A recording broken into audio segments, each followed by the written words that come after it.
De prétendre aimer ou vouloir aimer, il faut s'aimer. Ça paraît être un reel de coach de vie sur Instagram. C'est d'ailleurs ce qui va devenir tout de suite. Avant d'aimer les autres, il faut s'aimer. J'ai commencé à faire le travail pour m'aimer. Et le travail pour beaucoup de choses d'ailleurs. J'ai longtemps pensé aussi que pour être heureux, il fallait avoir la pensée positive. Il fallait être positif, il fallait être ambitieux, il fallait être positif. Et en fait, ça c'est paresseux. La chose qui est plus valable et qui est plus vraie, et qui est plus utile et qui est plus difficile, c'est qu'il faut arrêter de penser négativement, et sur les autres et sur soi. C'est un travail de tous les jours.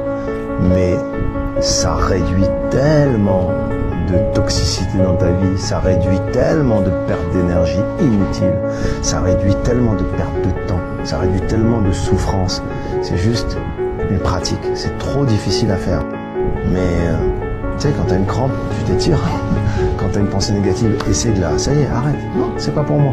Moi, je la vire, ça ne m'intéresse pas. Et puis les gens qui viennent vers moi avec des pensées négatives, je m'en débarrasse sans aucun scrupule, ça ne m'intéresse pas. Je reçois sur mon téléphone parfois des choses. Est-ce que tu es au courant de ce qu'a dit un tel sur un tel? Je ne réponds même pas, ça ne m'intéresse pas.